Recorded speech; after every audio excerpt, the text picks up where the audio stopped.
నేటి దిన వాక్య ధ్యానం కొరకు సామ్స్ 15th స్టాంజా 50వ కీర్తన 15వ చరణంలో రాయబడిన వాక్యాన్ని చదువుకుందాం. ఆపత్కాలమున నీవు నన్ను గూర్చి మొరపెట్టుము, నేను నిన్ను విడిపించదను, నీవు నన్ను మహిమపరిచెదవు.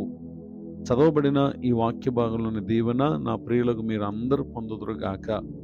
వాక్య ధ్యానం కొరకే ప్రార్థన. కృపగల తండ్రి, వందనాలు. నేడు చదవబడిన ఈ వాక్య భాగం ద్వారా మాతో మాట్లాడి బలపరచమని యేసు క్రీస్తు నామములో ప్రార్థిస్తున్నాను తండ్రి, ఆమేన్. చదవబడిన ఈ వాక్య భాగంలో ప్రభువారు ఆయన మనల్ని విడిపించేటటువంటి దేవుడు. మనం పొందినటువంటి విడుదల ద్వారా మనం చేయవలసినటువంటి కార్యం ఏంటంటే దేవుని మహిమపరచాలి. ఇప్పటి వరకు మన జీవిత కాలంలో ఎన్నెన్నో ఆశ్చర్యకరమైనటువంటి కార్యాలు దేవుని యొద్ద నుండి మనం పొందినటువంటి వారం. తల్లి గర్భములో ఉండగానే ఎన్నో సమస్యలు వచ్చాయి.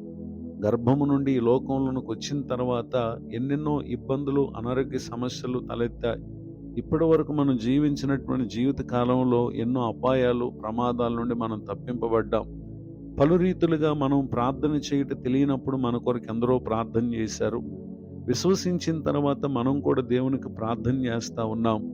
ఆశ్చర్యకరమైన రీతిలో మన ఆత్మ నరకాగ్నికి వెళ్లకుండా ఆయన యందు విశ్వాసం ద్వారా కలుగు నిత్య జీవాన్ని పొందుట కొరకు ఆయన మనలను ఎంతగానో అనేక విషయాల నుండి విడిపిస్తూ వచ్చారు.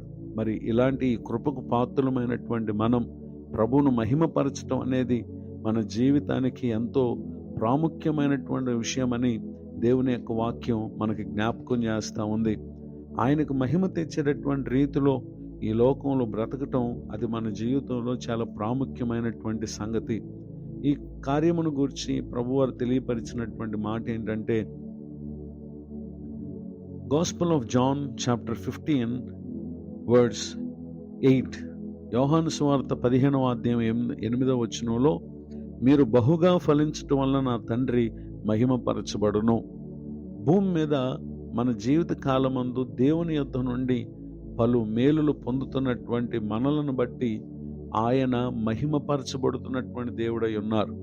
ఇటు దీవెనకు మనం మన జీవితంలో పాత్రలము కావాలి అని అంటే నిశ్చయంగా ఏ పరిస్థితుల్లోనైనా, ఏ కష్టంలోనైనా మనం దేవునికి మొరపెట్టాలి. రెండోదిగా విడుదలిచ్చినటువంటి దేవుణ్ణి మహిమపరిచేటటువంటి వారంగా ఉండాలి అనేటటువంటి విషయం దేవుని యొక్క వాక్యం మనకు తెలియపరుస్తూ ఉంది. పరిశుద్ధ గ్రంథంలో రాయబడినటువంటి ఒక సంఘటనను మనం పరిశీలన చేసినట్లయితే, యాక్ట్స్ చాప్టర్ 3 వర్డ్స్ 8, 9, 10, అపోస్తుల కార్యములు 3వ అధ్యాయం 8, 9, 10 వచనాల్లో, వాడు దిక్కున లేచి నిలిచి నడుచుచు గంతులు వేయుచు దేవుని స్తుతించుచు వారితో కూడా దేవాలయంలోనికి వెళ్ళెను.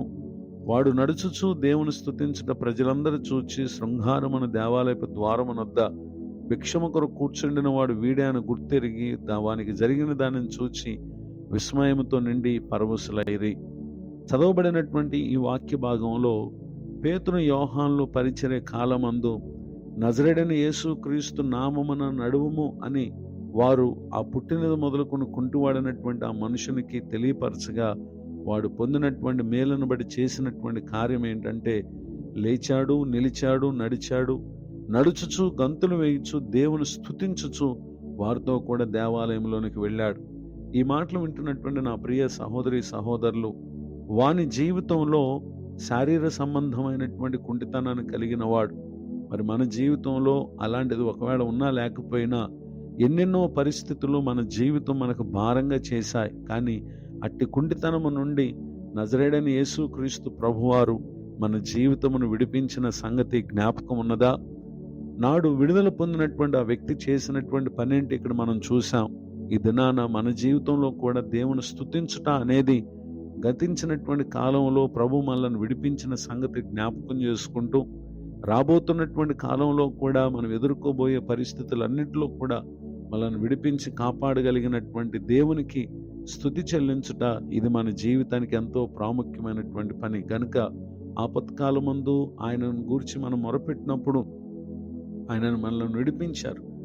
విడిపింపబడినటువంటి మనలో ఊపిరున్నంత వరకు, ప్రభు రాజ్యాన్ని చేరే వరకు ఆయన మహిమపరచుటకై ఆయనను స్తుతించుట ఎంతో ప్రాముఖ్యమైనటువంటి కార్యం గనుక మీరును మీ కుటుంబస్తులను దేవుని ప్రజలతో కూడా కలిసి దేవుని మందిరావరణంలో దేవుని సన్నిధిలో ఆయనను మహిమపరచు వారిలో మీరు కూడా ఉండునట్లుగా అటు సిద్ధ మనసు కలిగిన వారై ఉండాలని దేవుని పేరట కోరుతూ ఈ మాటలు ముగిస్తున్నాను. ప్రార్థన.